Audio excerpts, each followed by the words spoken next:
What's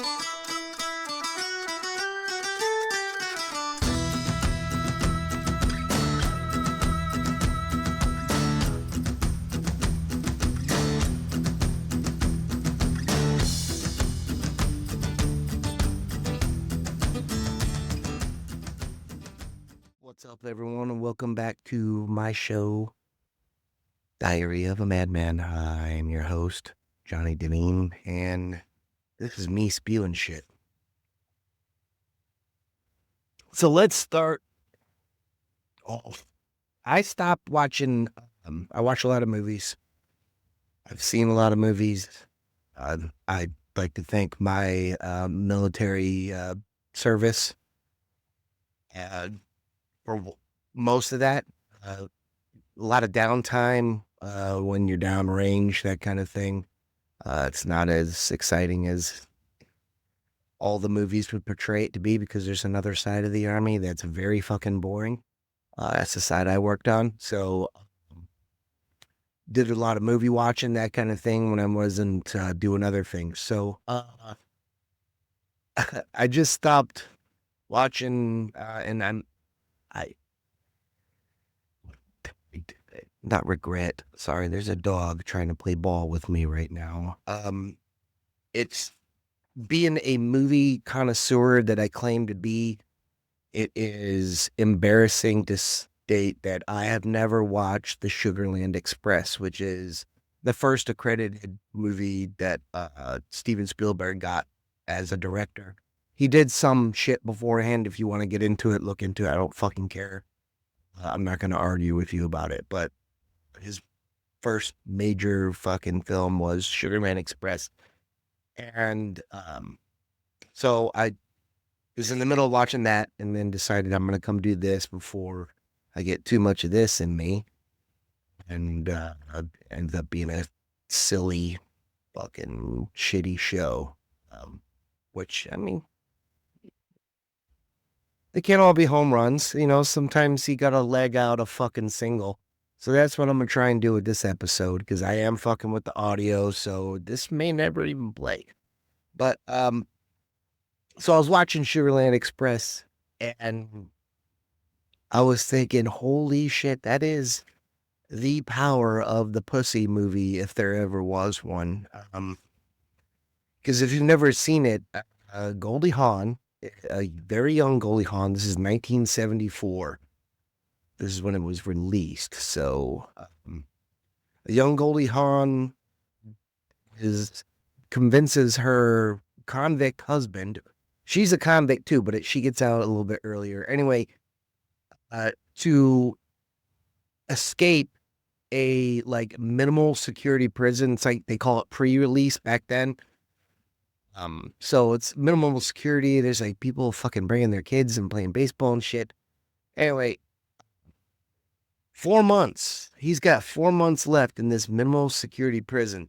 And she convinces this dude to fucking walk out with her to go rescue their son from foster care. And then it just keeps on getting worse and worse. Like the charges keep on fucking piling up.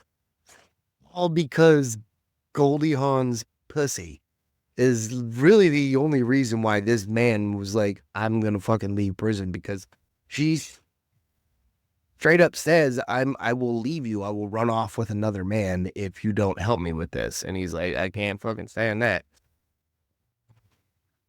I think most people would agree with me, most males anyway, would be, hey, ain't no pussy out there that powerful.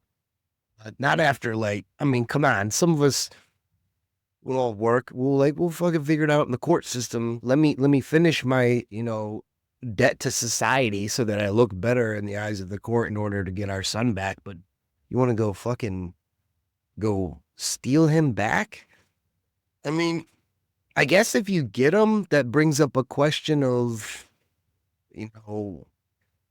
whatever, parenting, but because it is your child. So it's like possession is 9/10 of the law, right? But, oh, wait, right. We're talking about people here. So that doesn't apply. Anyway, it it's very hard to take a child away from a family, or very easy depending on where you live, I guess, and who you are. But uh, I'm getting too far into that. I just wanted to state that Goldie Hawn had some. I mean, it's called the Sugarland Express, and I'm beginning to think that the Sugarland Express is like the fucking road between Goldie Hawn's thighs, because she's got that sweet, sweet snatch. In order for that man to fucking go through all that shit, and end up doing way more time just for Goldie Hawn. So, you know, Kurt Russell, he may be onto something. What the hell was Goldie Hawn's first husband thinking? The one who spawned what's her name? I'm forgetting it right now. Looks exactly like her, but just like new aged. Yeah. But that's not Kurt Russell's daughter, but I guess she calls him dad or some shit. They live up in, where's that very expensive Vale? No, it's not Vale, Colorado. Where the fuck was it? I've been there once. Most expensive cheeseburger I ever bought. Maybe it was Vale. Yeah. Not too far, couple hundred miles. I don't know. I lived in Colorado, went all around.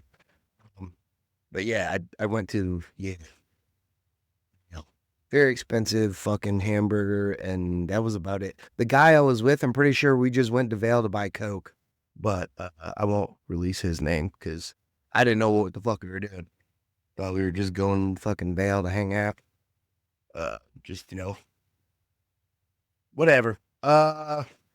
Shit. Okay. So I stopped watching Sugarland Express to put on this. I didn't even fucking hit start on the whatever. So we're gonna say, Ivy, what? Did that take about 5 minutes to tell the Sugarland Express? Yep, 5 minutes. So, uh, what the fuck do I gotta talk about? My notes, they talk about things and I've said it before, and what the fuck do I know? I have a life that allows me to do this. Nobody wants to hear that. Nobody wants to hear that. uh, Um, you know, like nobody wants to hear. I'm not saying I have it good, but I'm retired military. My wife is a very hardworking woman. Um, she goes to work every day, and I sit here and do this. I watch Sugarland Express and then record a fucking video to post to YouTube and talk to you about it. So, I mean, my life is not, I can't complain. Have I been through some shit? Yeah, everyone has. But you don't want to give too much into it, because watch out, that's Vader. Sorry, Ivy's fucking with my have like a 2.5 foot tall Darth Vader. You may have seen my past episodes in the corner. Um, she almost knocked him down. But where was I getting? Um, Stuff I know, family. I don't know. Anyway, I I I I have an opportunity to do something, and my life allows me to do it, and I'm very happy for that. But I don't want to, like, it almost feels, and I'm jumping really far ahead here, so don't get mad at me. But you ever have those favorite comedians, and then they just got too big for their britches, and it's like you can't relate to them anymore, and you start not really hating them, but it can turn to that, especially if you're on Twitter. Um, I feel that way.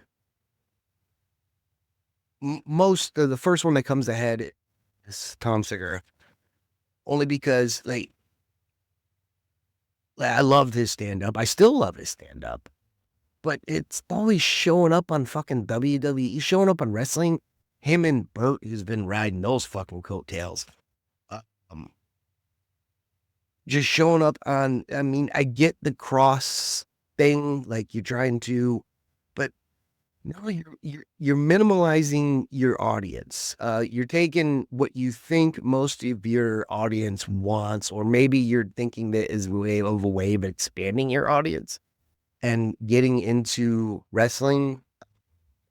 and other shit like that. Like they've done movies, and it's just I don't want to hit too hard on the movies because some of my favorite stand-up comedians in the past have always gone to Hollywood, and I've loved their movies. The majority of them.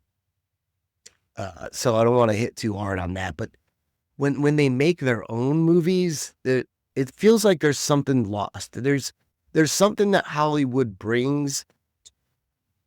I mean, they're Hollywood. They fucking know it. Like, cause like the old Sandler movies. Oh God, I mean, gems. Brewster's Millions. You got freaking Richard Pryor. You got just I'm saying that the comedy it's changing so much right now, and it's in a position where I don't feel I know enough to talk about it, but I want to talk about it because it's almost it's everywhere. It's in politics. It's in and it's blowing my fucking mind because people are taking these guys seriously. And sometimes they're serious and sometimes they're not. That's why they're stand-up comedians. So I think there just needs to be a little bit more of a buffer zone between real life and, stand-up comedy. And I don't know. Maybe the world needs the stand-up comedy now, but it's just getting to the point where like as soon as I like a stand-up comedian and they're really good, they get everything and then they go beyond the way I originally got into them. That their stand-up changes. Of course their stand-up changes because their life changes, and that's how a stand-up comedian I would feel runs their jokes is they talk about they experience things and they find the funny in it and then they write a joke about it. Um, so it's just, I don't know, man. It's just when they get too big and too much money and it's just maybe a little bit, maybe be a little bit more humble with it. Hey, if you're that stand-up comedian that's making that money, maybe not try and put your face on fucking everything anymore. Like that part's done, bro. Like you've got everyone in. Maybe just kind of hang back a little bit. Maybe, I don't know. I don't know. Anyway, it's your money. You do what the fuck you want to do with it. We'll go straight into my story.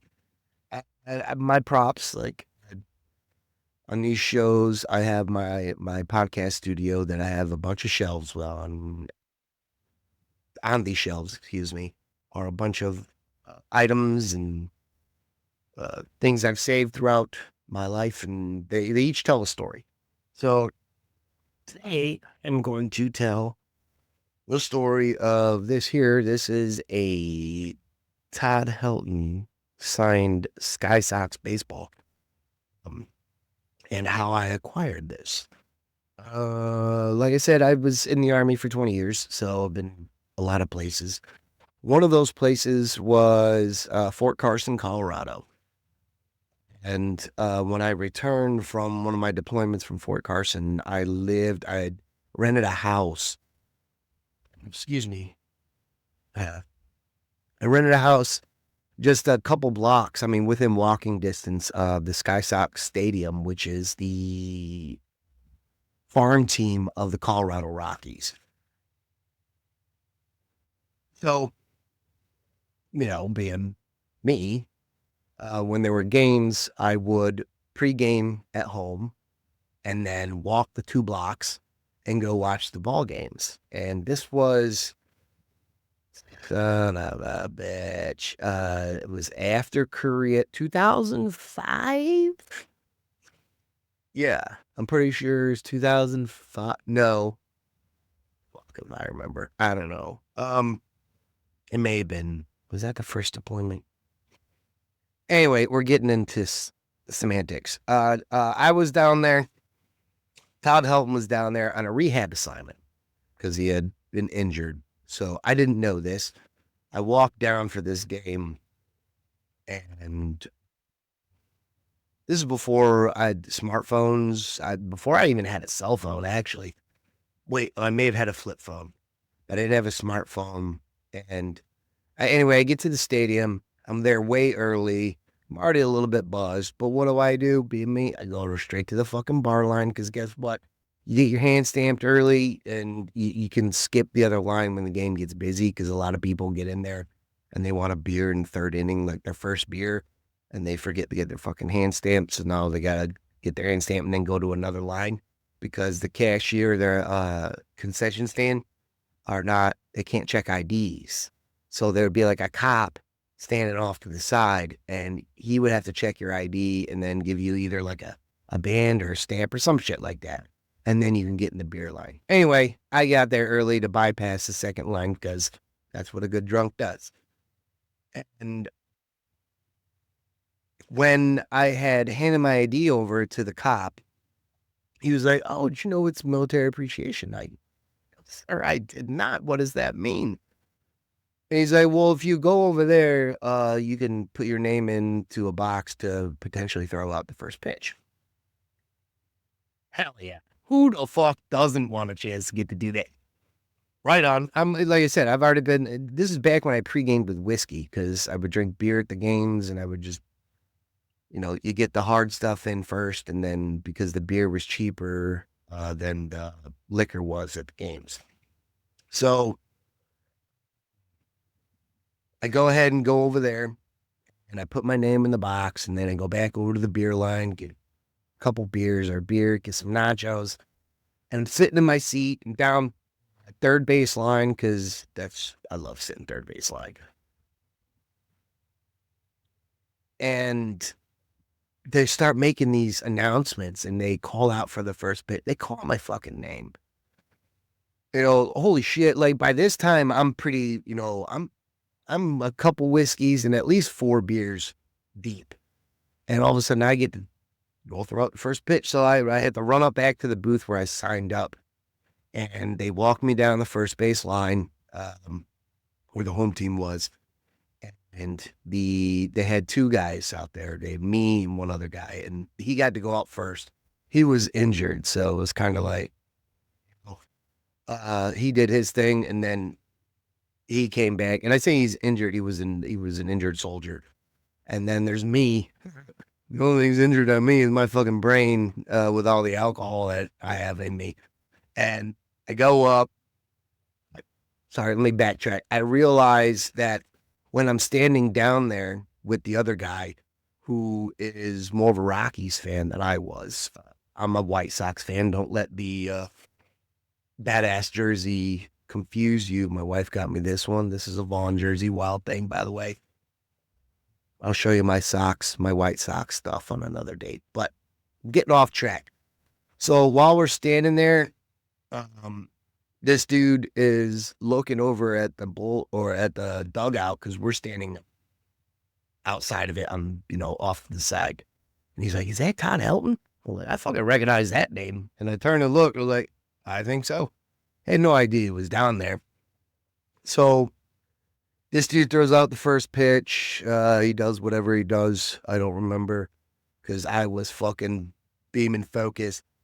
I get up there and I go full stretch. I go full wind up, dude. I'm throwing the high heat on an 0-2, fucking chin music.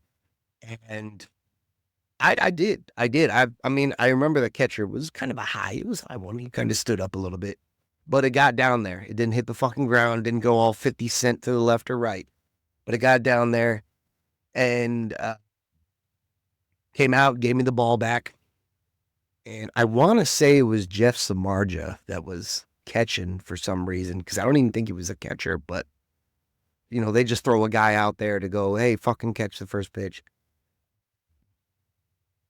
And then I just don't even think about it because he's not even up on the Rockies yet. I run over and the other dude's already getting Todd Helton to sign his ball. So I hand him my ball and, he signs it too. And then I went and got fucking hammered and went home with a Sky Sox Todd Helton signed baseball that, man, it is fading.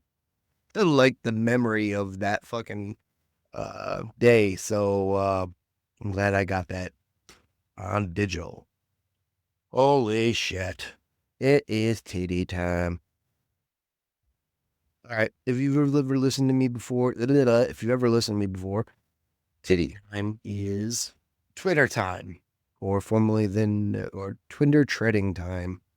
I go on Twitter and I just look up what's trending and I try and talk about it. First thing, Nikki Vogue. I have no idea who the fuck that is, but she's probably using her pussy to sell something, and it's working, apparently, because it's trending. 12.2 thousand posts. Wag pie? The fuck is that? That sounds political. They usually are. Like the second or third things are usually political, especially United States fucking ex Twitter bullshit. Third thing up, her, her, Harmony, Harmony, trending with Harry Potter and Ron. Those are the Harry Potter dudes. That's like, that's two of the group of three, right? I'm pretty sure because groups of three, which is satanic, and also religious in the Roman Catholic Church. Oh, you got those three. Anyway, oh, Harry Potter's fucking because he's got the next one too, Snape. I recognize that from fucking Harry Potter. I woke up many a times to that name while watching those movies. So good for them. I think they're getting a spinoff. I think that's what it is.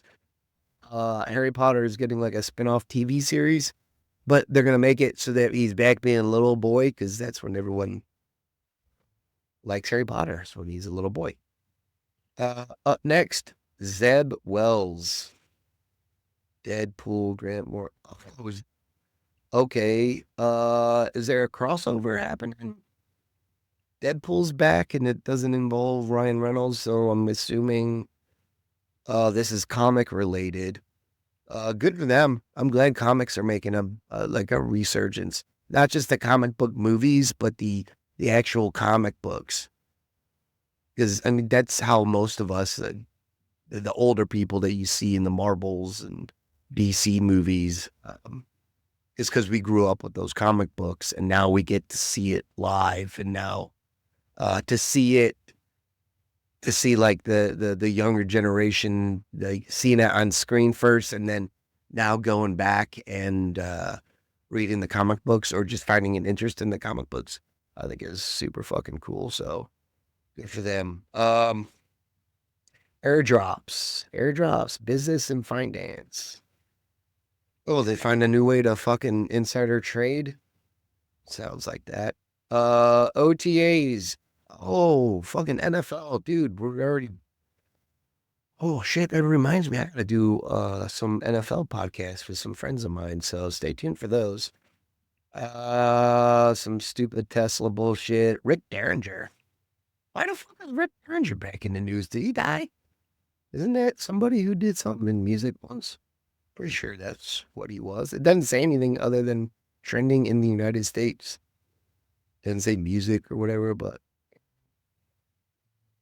on the but right below Rick Derringer is Hernandez. That's all it says. Uh 28,000 posts trending in the United States. That could be about so many things. That could be about baseball. That could be about ice. That could be about the fucking border. That could be about fucking oranges. Anything. Yeah, I mean, come on. It's only trending in the United States. So, Tuesday vibe. Get out of here with that shit. Um, oh shit. People are home. I gotta close the door. There. Um, Golden hour. Break the glass. Some music trending. I don't know what the fuck that is. I need to do like a music episode because I love music almost as much, probably as much as I love movies. No, let me take that back. I love a more wide range of movies than I love music. My music is a little bit more, my musical interests are a little bit more dialed in than um, my movie interest. Like it's something just, I'll put in a movie that whatever, be like, "So let me check it out."